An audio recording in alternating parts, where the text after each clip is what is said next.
All right, so on to lesson 10. The goal is to wrap up the lessons by providing us with answers to the question, what do we do when things go wrong? Okay, now that we've been through all the drills, we've done all the fighting at the end, and just some notation.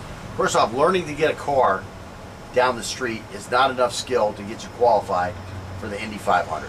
Okay, just because you got your learner's permit doesn't mean that because you can now drive a car, you're ready to go race.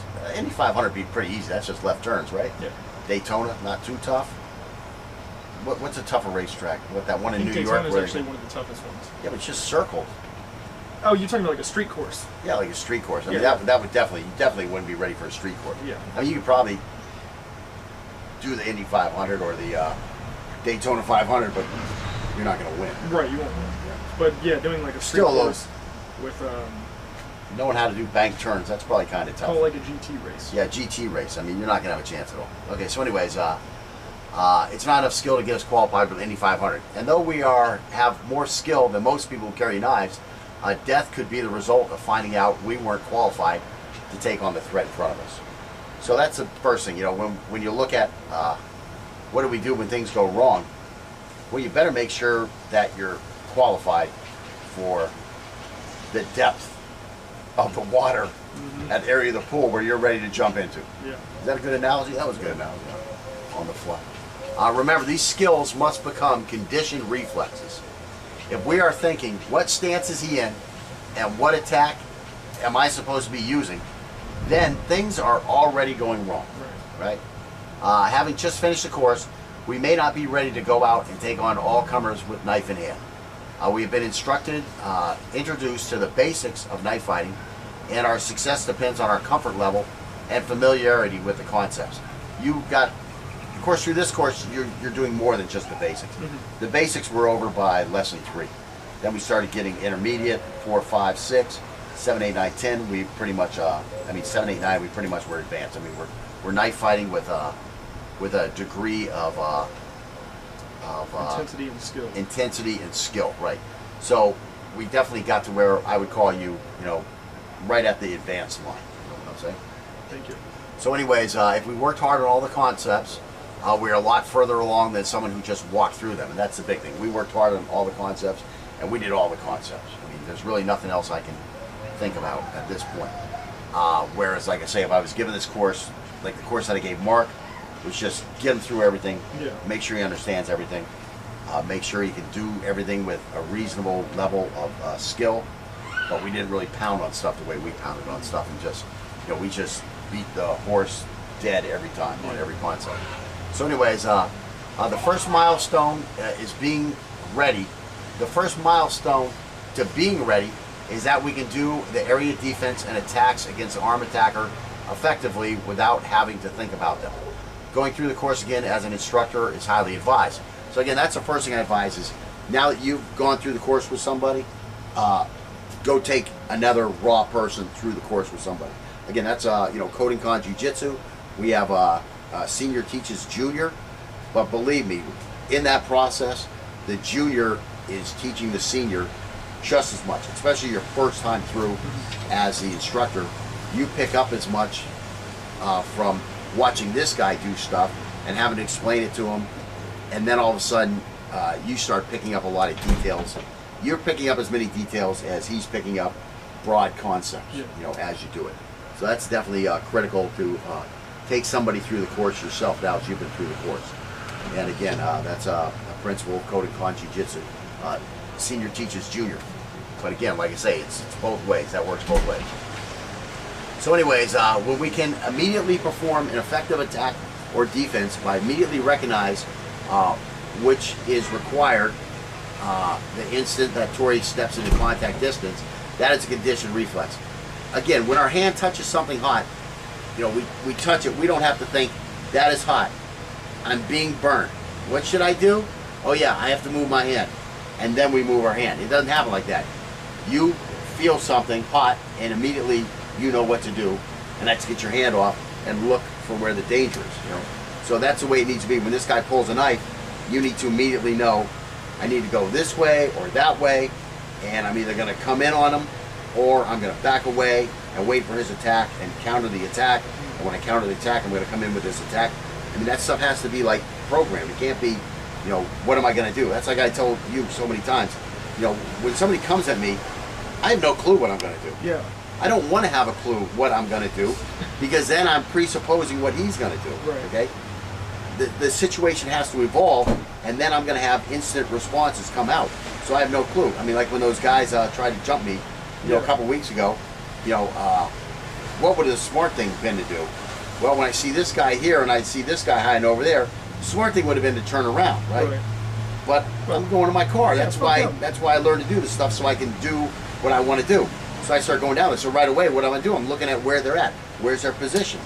You know, I'm going down the stairs. I'm getting ready for the guy in the bottom. Well, the guy in the bottom keeps going. Now I start focusing on the guy in the back. Well, right away I start thinking, I need to do something to see if this guy's really following me. So I go here. Well, then I put the ambush on him, you know, and here I'm ready to take care of business, and he sees I'm ready to take care of business, so he runs away. If you'd have asked me earlier in the night what would I do if I had that situation, I probably would have told you I would have turned around and gone the other way. I mean, that would have been the prudent, you know, thing to do. But once I get into action, well, that's where I like to be. Yeah. Is in action, so we're going to have some action here. But my partners, my sparring partners, got scared and ran away. Well, that's not my fault, right? Yeah. I was ready, you know. So, anyways, you know, what technique would I have thrown at the guy when the guy got there? I have no clue. Doesn't matter. Would I just gone right in with a thrust that is liver, or would have I thrown a feint and thrown some kind of slap? I don't know. I don't have to know. Yeah. If I knew, that would mean I only have a bag of 5 techniques, Right. and I'm trying to pick one out. I have an infinite bag of techniques because of the way this course is taught, Yeah. and the way I've taught myself over the years. And I'm going to let come out what needs to come out at that moment. You know, I'm going to let the vessel determine the shape. Like water, that's water. Yeah. Okay, I'm going to let the vessel determine the shape. So he's going to decide the way he's going to get killed. He just doesn't know that yet. Yeah. Yeah. But he's going to put a vessel there, and I'm going to fill all the emptiness in that vessel With the knife. with, you know, whatever it takes. You know? So that you need to have that in your head before you go hunting guys who are trying to rob you. Yeah. You know what I'm saying? You don't want to turn the table on these guys and turn in the hunter and all of a sudden realize that you don't have the right gun, you brought the wrong ammunition for the gun, you don't have your gun. You know, you don't need to find all that shit out when the big cat is getting ready to pounce on you. Is that a good analogy? I love analogy. So, you know, you can't be thinking about that stuff. The instant you feel the heat, you have to take the proper corrective course of action or corrective action. That's when it's a reflex, and that's the level of conditioning you need to keep things from going wrong. Okay? A little more. Conditioning reflex takes about 3,000 proper responses to a realistic stimuli. Okay?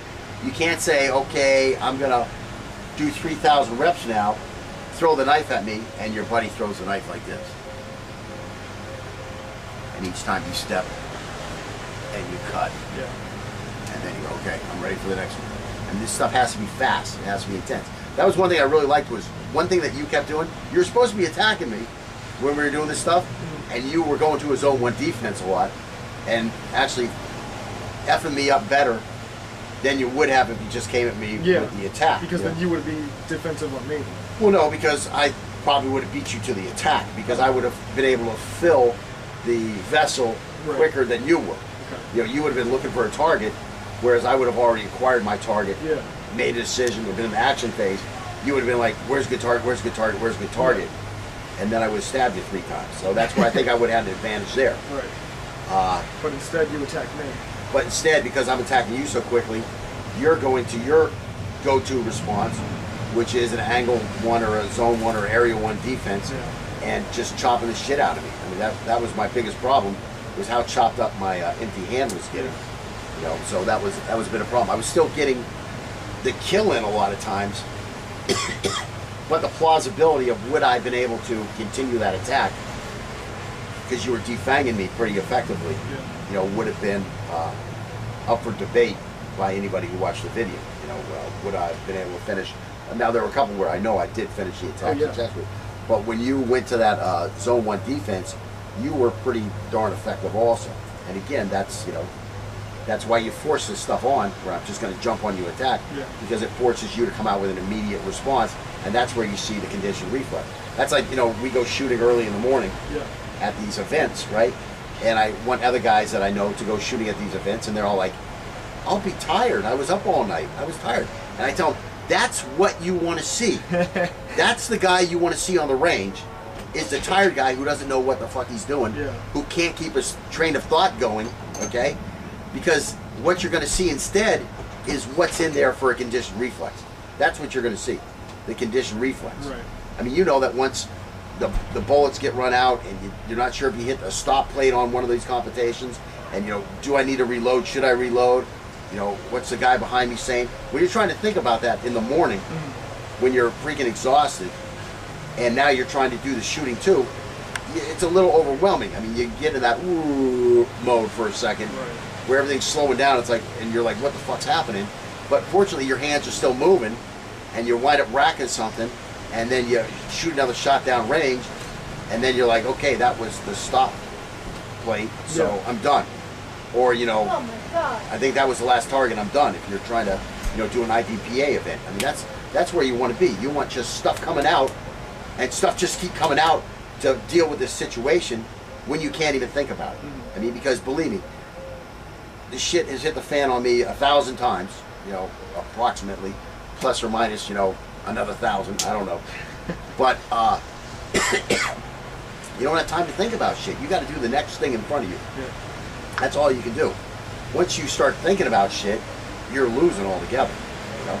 And that's what's going to be in the real event. You're not going to have time to, oh, now I need to think about something. And that's what these guys, they want to be in that mode. They want to be in the mode where, oh, I want to be able to think about something. It's like, and how does that match the reality of a real fight? Right. Where you're never going to have a chance to really think about anything. You got to act. Your decisions have to already be made where you've seen this shit as much as possible to where you can make decisions. Not like, oh, here's a whole new situation. Let me just explore this concept and my alternatives. You know, you don't have that. You got to do something now. And that's what I'm talking about.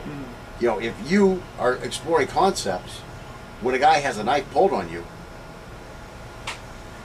what's the question we're trying to answer here? Things have already gone wrong. Right. Things have already gone wrong. Once you have to think about it, things have gone wrong. So again, conditioned reflex takes 3,000 proper responses to a realistic stimuli. Also, 3,000 proper responses must be done at close to the speed that we want the reflex to be at during the actual circumstance. You can't practice something slow and then expect to be able to do it fast under duress. Okay. At first, this seems daunting, but with little dedication, it is not that imposing. In 1 hour's practice, we could easily go back and forth with a training partner and get 240 reps on something like an angle 1 defensive counter. That means in about 12 hours we would be done with the angle 1 defensive counter. We'd have our 3,000 reps in there. Due to the similarities of an angle defense and doing an angle 3 defensive counter, you know, we would only require about 1,500 more reps for the angle 3, right? Same with the angle 2 and the angle 4. So now we're going to get there a lot faster on the other ones. And again, that's where I like to keep stuff similar, because you've already done so many reps. You know, when we were doing the pistol, we stepped to the left and drew probably 1,000 times during that course. We stepped to the right and drew 1,000 times probably in that course. So now, well, you've already stepped to the right 1,000 times.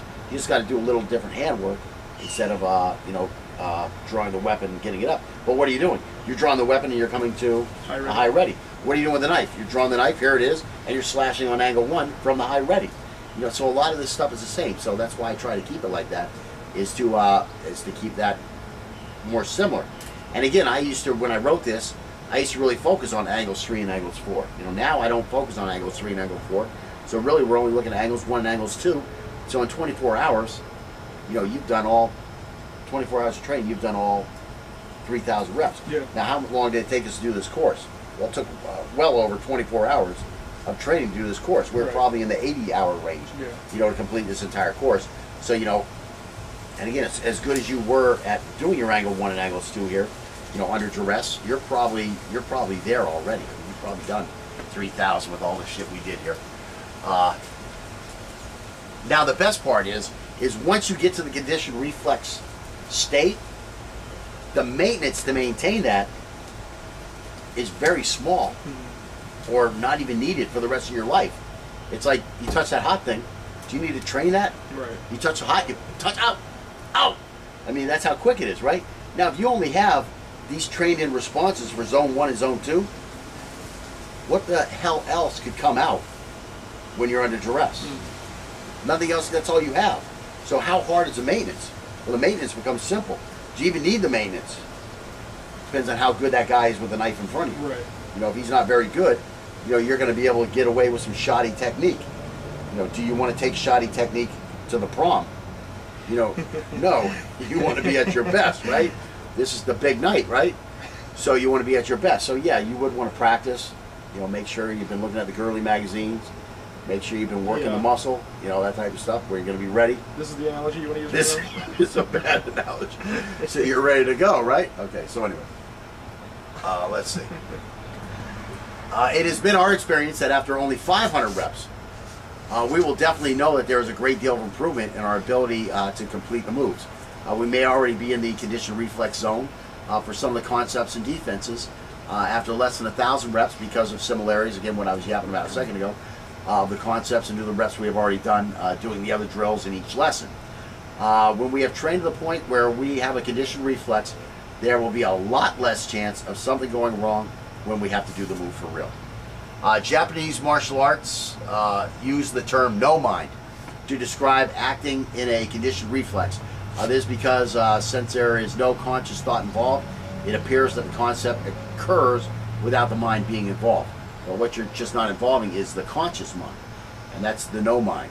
I think I told you I was in a karate tournament one time, and I'm in the finals for this karate tournament, and I throw a technique at the guy, and the guy blocks my technique. It was a 3-strike, 2-strike, and a kick technique. He blocks it all. He's right near the edge. He's about to go out. And just in the flash of a second, I'm thinking, boy, if I could have thrown another round kick, I would have been able to score, because all his shit is down here. Yeah. And at that moment, my foot is smashing this guy across the face. So I literally threw a right round kick followed by a left round kick, faster than this guy could recover for the left round kick hitting him in the face, and I win the tournament. Nice. So again, what I would do is I would come in with a left jab, then I would come in with a right cross, and I try to get his hands tied up here, and then I would kick him in the kidney kick with the round kick. So when he actually did the 2 blocks, he was able to get down here and block that kick enough by his kidney to keep it from happening, but he went down with both hands. And that's where he was like wide open. I was thinking, shit, if only I... And you saw boom, it. there's my foot. There's my foot going up there. And it wasn't me kicking the foot. Right. You know what I'm saying? Not my conscious mind. Yeah. That was no mind. And that was the first time, I mean, I've been in tons of fights. And, you know, during a fight, you're never thinking, you know, what am I doing, what am I doing? You're just fighting, like I say, you know, just the stuff coming out. But this was like a conscious moment of observing the no mind. Yeah. You know, I mean, it was pretty bizarre. All right, so on to lesson 10. The goal is to wrap up the lessons by providing us with answers to the question, what do we do when things go wrong? Okay, now that we've been through all the drills, we've done all the fighting at the end, and just some notation.